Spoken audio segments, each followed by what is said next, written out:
one of the things I noted was there's like punky vibes and thrashy vibes, and then I saw that there's a quote here that you guys draw on a lot of different influences. Mm. And so I was curious, in the scope of this record, how did that happen? Is it natural that there was like punky vibes and thrashy vibes, but we're still black metal, or how did it happen? I mean, we kind of like started up as very much like a black metal album. No, not album, band in total. And then at that point, it was the singer's solo project at that time, where we all of us just like joined in and helped him to play shows actually, and helped him to. But he wrote everything, and everything was his thing. And then we like joined in to help him to play. And then all of a sudden we like started to make new material from there. And then this is years back now, you know. But then all of us like put our things into it. And I am very much a metalhead, but I'm mostly a punk, I must say, actually, if I should say something. So you're where the punk vibes came from. Yeah, maybe, yes. And then there's also like another guy, which is very much also prog rock, which I also very much enjoy, you know. So there's all these things that has happened together. And all of us really loves like classic heavy metal too. All of us love Judas Priest and you know, that kind of vibe. You know, no doubt about that. Thin Lizzy. Yeah, I got some of those vibes too. I was listening to Fealty. I definitely got some serious punk vibes. Yeah, totally. Yeah, and then Kiss from a Knife. There was a particular point, I think it was the guitar solo, where like if you had smacked me or woke me up in the middle of the night and put earphones on me and said, "Who is this band?" I honestly would have said, "Is this off of Kill 'Em All?" Yeah, yeah, totally. I'm very glad that you see this, actually. Why is that? Are people not seeing it? They're not hearing it? Yeah, but especially like when they say things, then it just say, I don't know. I think you just said it in a way. People also say things like mastodon and stuff like that, and I cannot really relate to that. Mm-hmm. But for example, just the fact that you say punk, that is very nice, I must say. Mm-hmm. Yeah, that was the first thing I got, because I'm looking over the notes. I'm like, okay, cool, one-man black metal project. Aren't they all? And then You're right. Yeah, then the band grows into a 4-piece. I'm like, well, this is cool. And then they got a record contract, so this is very different from usual one-man black metal projects. You know, but you were mentioning that you were helping them play live and everything. So were you guys there right from the beginning? This is like 10 years in the making. It like 2011 is what I have. Yeah. No, in the very beginning, it was only him. That was kind of like it was only him who did everything. Wow. And then it was just like, it was very much a raw black metal, you know, with the whole like recorded everything with a USB microphone and stuff. Because that was also what he had, you know. It was just that he had wrote these songs on his guitar at home and then wanted to like record it or save it somehow. Yeah. And then you use whatever you're having, you know. Mm-hmm. And then he made some very cool stuff at that point. I really liked that kind of music too. And he didn't really knew anyone to play it with at the time. But then we kind of like came into the picture, and then it was like all of a sudden we had like just for fun, like tried to play some of the songs just together, just for the fun of playing it. Mm-hmm.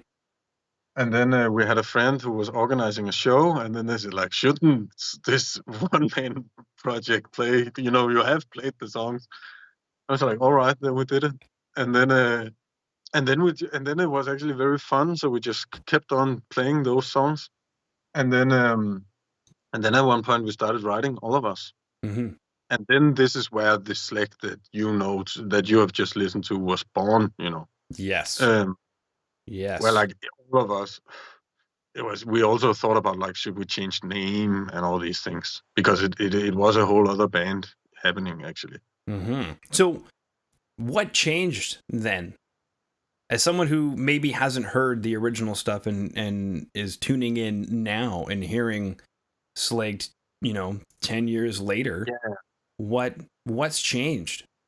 And first of all, it's get very, very like refined, and got to be like a thing where like, well, it's very much band music. At the time, it was very much like one man music.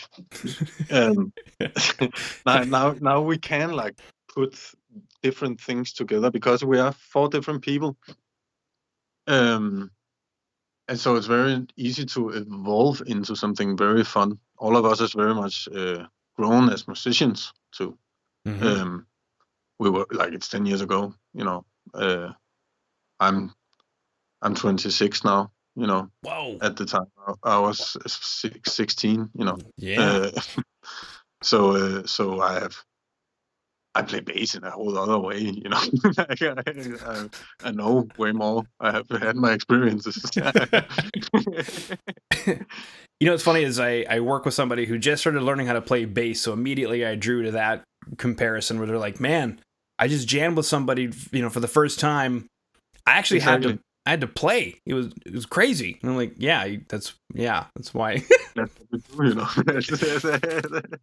He got his first pedal. He's like, what should I get? I hear I should get a rat pedal. I'm like, yeah, those are great. You should get one of those for bass. And he got one, and he's like, all right, I can take over the world now. Click. And I remember those days, Exactly, and then you're something completely different now and thinking bass in a whole other way. I fucking love have a good rat too. There's something amazing, to that.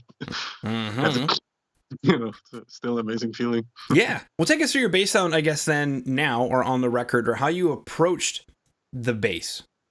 I have approached it I have evolved my style very much from like, I play very hard, because I have never practiced with an amp at home. I've never had. I've only lived in small places, and I've moved. It's impossible to get a good housing here in Copenhagen. So I've moved so much around, and then you don't really want to bring an amp around. Yeah. But you have your bass, but then you just sit and punch. There's not much sound in it when there's no amp, so you have to like hit hard. Yeah.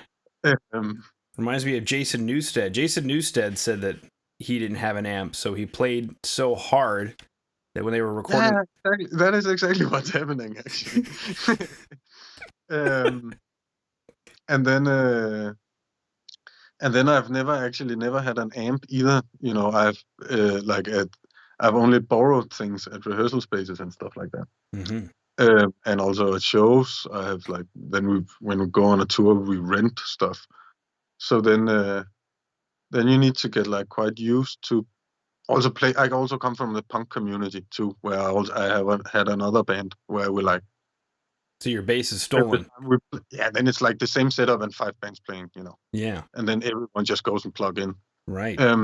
So I have like made my own, and then I have like made a little system with some pedals where I can like tune in every decent amp.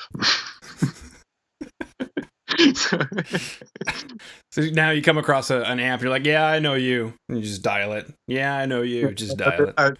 The amp mostly just like the only thing I actually touches on the amp is like the volume, and then everything else is just clock.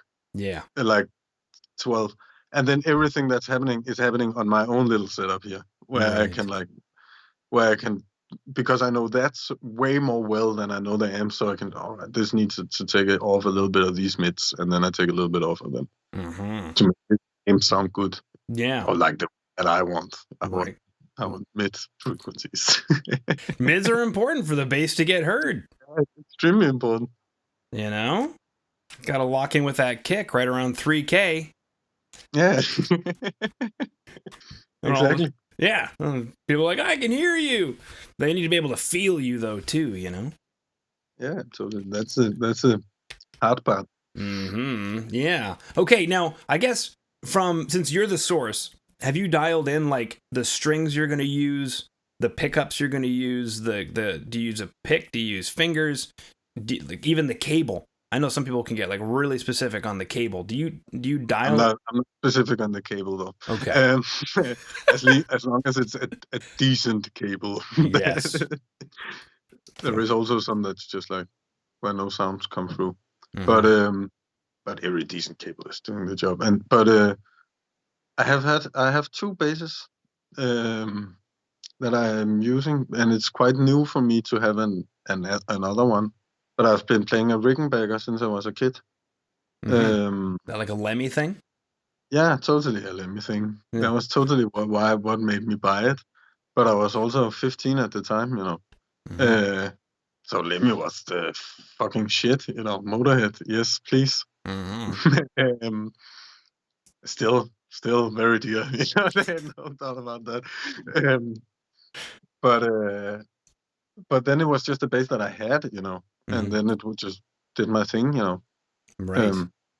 I've played more than 100 shows on that thing. Wow. Yeah, and it says here you guys have done over 150. Yeah, exactly. Wow. Okay. One of the things I noticed in the record was the use of, I'll just call jazz chords. There's a lot of complex chords being used, as well as some interesting leads going on where sometimes things sound really sour. Other times things sound really melodic and almost sweet. Like, for example, in Fealty, it's almost like, I don't want to hear the chorus anymore. And then in Kiss from a Knife, I'm like, that's actually like really sweet. And then I'm watching the music video and being like, he's just pruning flowers. That's all he's doing. From a bass perspective, how did you, or what did you do within that realm? Are you just keeping everything together, or are you also helping to influence some of those sour moments or some of those melodic moments? It very much depends. Like first of all, my core job is to like keep a bottom end and keep the actual song working. But then again, I do it in a way where like I always get the whole melody, and then I like, for example, take things out from that. So it's like this just puts in a little bit things here and there. Sometimes I've also just like completely jammed something out. Just that it's not even the melody, or like it's just going around the chords somehow, you know. So it very much depends what the song actually wants. But I think I'm very diverse. But I'm also thinking that I'm also very much a pumper, you know. Eights is my thing, you know, and then I move around in them in different ways. And the old steady eights. Actually, I heard some galloping in the record. There was a point where I was like, we're galloping now. So totally, and there's also what you call in Danish a skoma bass hidden in the skoma bass is the thing you play on an upright, the dum dum dum dum. That is also hidden in there somewhere. Okay. So like country bass. Yeah, some polka vibes or something. Yeah, totally. That is also hidden in there. Cool. I think you guys should do a polka album. Yeah, that would be fucking very interesting. Blackened polka or something. That's cool. All right. And it looks like there's a tour coming up. Is that happening? Yes, it sounds like. Okay. I was very much doubting it when we first started to book it. But now Europe is opening up, actually. Which is quite nice. Yeah. Something, this new variant that has happened, and people are getting vaxxed and all this. Then the government thinks this is time now. Yeah. Here as well. So we're kind of bracing for what happened the last time we tried to open things up. Yeah, totally. You know? But I guess the good news is, like you said, here, like I'm triple vaxxed now. The last time I was only double vaxxed, which, I mean, whatever. My son's now double vaxxed. He was not even vaxxed when Delta hit. No. My wife is now triple vaxxed. So, you know, and the variant seems to, the latest one anyway, and you can talk more about this because I haven't had it, but I know people who've had it. I'm actually having it right now. Right now, and you're smoking, so it can't be that bad. No, it's not that bad. I'm actually not sick at all. I didn't know that I got it. Like I just had a friend who got it and said that maybe you should take a test now that I have just tested positive, and we were together. Yeah. And then I just took a test and I was positive, so I stayed home since. But but I haven't. Like, I haven't felt it actually. Yeah. Did you feel dirty at all? What? Did you feel dirty at all? Like, oh, I got the vid. No. No, Okay. no. It's a little bit boring. Just now I can talk to you. That's nice though. Mm-hmm. Sitting in this room quite a lot. I have a roommate. My sister also lives here. Is she positive? No, so we have to be separate. So I'm just in this room. Yeah. So you're completely stuck in there with your bass and a Skype connection. Yes, exactly. Right. And something that you can send out for, like, I don't know, takeout food. What's the takeout food of choice over where you are? It's not that good actually. I've got pizza yesterday. Good to know wherever you are in the world, there's always a box of pizza waiting for you. Yeah, that's true. But I have bought these groceries from the internet where they put it outside your door. So I have some groceries. So now I'm cooking when my sister's out, Mm-hmm. Yeah. And then I'm putting alcohols the whole place after, like cleans the whole place after me, and then I go into my room and eat. That's metal, baby. Yeah. Cool. All right. So it looks like March 31st, you guys are starting in Copenhagen, and then pending anything else that's going on in the world at the particular moment, you guys are scooting around the majority of Europe, it looks like. Yes, we are. It is a little interesting. We are going a little east. That is a little, but not so far, not so close to. Yeah, I see Slovenia, Croatia, Hungary. Yeah. Okay. It is the more south. So that is like, we're hoping that this thing was planned before, that anyone thought this would happen. Uh-huh. But let's see. Could also be that could. I have no idea how that is going to evolve. Uh-huh. Then you're at the Wild Man Festival, it looks like, in Long Sauvage. Yes. Sweet. And I've only heard good things about that festival. I haven't been there. But I have a friend who has been there and talked very positive about it. Uh-huh. A bunch of wild men, Yeah. Something about burning a big DNA sculpture out in the woods somewhere. Oh, good. So it's Burning Man, but they couldn't call it Burning Man, so they just called it, like, what else could we call it? How about Wild Man?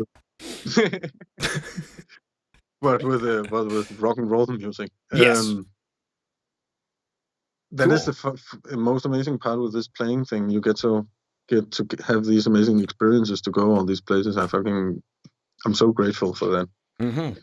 I was going to ask, if there is a preference between where you go on like a tour, right, like this one, where you're playing, I don't know, venues that could range from, a few hundred people to a few thousand, and then you got a festival gig. What I guess inspires you the most, or do they just hit in different ways? It's two very different things. The festival is also like, then you're at a big party somehow. Which a festival is, where playing a venue could also just be a Monday night, someone going out to see, and then going home again afterwards. Yeah. It's also two very different ways to going to be an audience. But you mostly I really like both. When you're playing festivals, you also get out to a very broad audience. And you also play for a lot of people who wouldn't have gone to a regular show, It's very true. They're in the middle of eating one of their festival hamburgers or something, and then they see Slaegt come on, and they're like, "Yeah, let's check it out," Yeah. And that can also be super fun, and then it's super fun to try to catch people in that. And you can also have some amazing experiences. It is fun to play outside, for example. Do you have equipment issues, like with your bass and whatnot, in the midst of playing outside? Not really. Okay. I've had when I was a little bit too much sun, where it was a little bit too warm. Bass starts going flat. Yeah, and but not with the equipment now. Okay. Speaking of going flat, I was trying to, because black metal's typically not tuned down, but it sounded like you guys are maybe half a step down. We're not down at all, actually. Okay, standard tuning, cool. Super standard. I think it very much depends. Some really likes to go deep, someone doesn't. Yeah. Well, hey, as long as he can sing in standard tuning, then great. You know? Okay.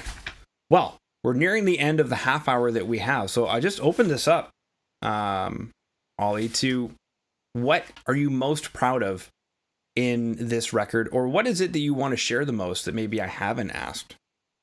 On the record, we've tried to be very honest with this record, actually. It's a very honest record.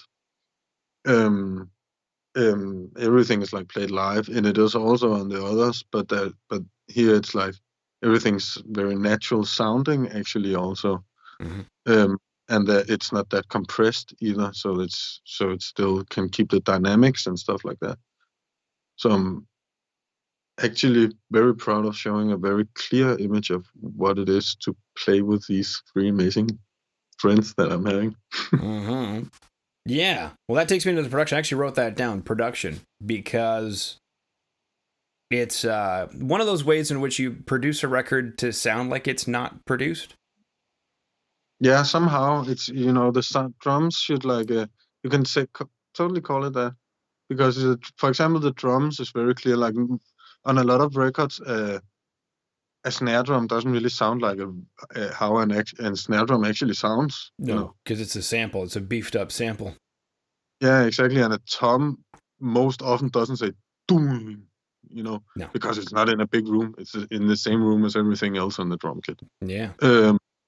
And all these different things. So we have kind of tried to keep it so honest as possible. Even though, of course, we have still used effects and all these things, no doubt about that. Sure. But everything is very clear, and we have used compression, but not that much, actually. Mm-hmm. We've tried we wanted the thing to be able to live and to breathe, Yeah. It's one of the great things about, I guess, streaming is we had the loudness wars with CDs. And just the other day I was listening to a band that was around that time, and it was a mix on Deezer that was just going around, and I was listening to their latest song, really dynamic, still punchy, still under control, but dynamic. Totally. And then it switched to a song of theirs from 2007, and I was like, ah! Yeah, this is just here all the time. Yeah, just turn it down. And I guess it's maybe thanks to streaming to a degree that the loudness wars have kind of ended. Yeah, and there is these amazing functions in your Deezer app and stuff like that, where you can also just set loudness boom on, if you want that. Who the fuck wants that? But you can. I don't know. Maybe all the people at Gaswerk in Switzerland who are going to be there on April 8th to check out Slaegt. Yeah. We have actually played that venue once. That was an amazing experience. Mm-hmm. So, interesting question. I am in Edmonton, Canada, and I've had lots of bands come through, sit down with them backstage. Obviously, this was 2 years ago. And one of the things that they said is that we remember Edmonton. We haven't been back in 3 years, 4 years, or we come back every year. Whatever the story is, we remember Edmonton because the crowd is crazy. And I've heard that enough times now. Is there a place in Europe where you're like, this crowd's going to get crazy? Yeah, my favorite crowd is this punk squad where I kind of almost grew up. Mm-hmm. I went there since I was 14 or something like that. Here in Copenhagen, and they if you hit the right night there, then things gonna get wild, Yeah. I've seen people jump the balcony, I once seen a guy made a sling you could hang in that from the balcony down to the stage where he hanged in a leather jacket. Of course. There are rules. Stuff like that. Those are the most amazing nights. I have played a whole Slaegt show in that with 3 strings. Did one break? You couldn't find one? What's going on there? I broke the E string on it, and then I somehow managed to get through the whole set. It was an hour of music, you know. The low E? You broke the low E? Yeah. How hard were you playing, sir? I mean, then I finished the song. It was in like half in the first song, and then I finished that, and then I like tuned the rest of them down. But then they were very sloppy, so I had to be like super careful. Yeah. With what you do. Yeah. And then what do you say? Then is that down a fifth? But all the high parts you needed to like transpose them. Yeah. In like on the go. So you're actually a musician. That's what you're saying. You're a professional. It was fun. We did it work. It made work, you know. Mm-hmm. The sound guy didn't notice. Talk with him afterwards. Then you did a good job, you know. Yeah. All right. So latest album, Goddess, out March 18th. 6 tracks. Why only 6? Because it makes 40 minutes. Yeah, that'll fit on a vinyl LP. Perfect. That's the answer right there. All right. Any other notes? Studio Cobra, Magnus Lindberg. Come and see us if you have the chance. Yeah. Come and see if you got to go to Canada once. I would actually love just to go to that side of the ocean. Mm-hmm. Have you yet? To the States or Canada? We played one fly-in show in LA once. Wow. And then back again. That was a very weird experience. I bet. But it was fun. We had lots of fun. Mm-hmm. We were also extremely young at the time. Yeah. Okay. Well, your next interview should be hooting and hollering. Is that correct? Who were? Your next interview should be hooting at you. Yeah. Yeah, I have one here. In 10 minutes. 10 minutes. Okay. All right. So there it is. Slaegt 9 Black Torches European tour with Demon Head. Starting in Denmark, going through Germany, Austria, Netherlands, Belgium, France, Switzerland, Slovenia, Croatia, Hungary, Austria, Czechia. Oh, Prague. Okay. Yep. Gotcha. Did I mention Germany? And then Sweden. And then as well as the L'Homme Sauvage Festival in France. Album. Did we talk about that already? Goddess, out March 18th via Central Media Records. Cool. Anything else last minute you wanted to throw out there? It was an amazing experience. Thank you for the interview. Absolutely. You're quite welcome, sir. Well, thanks for popping on. Tell everybody I say hi. And you have yourself a beautiful rest of your Wednesday evening, sir. You too. Thanks. Enjoy. Cheers.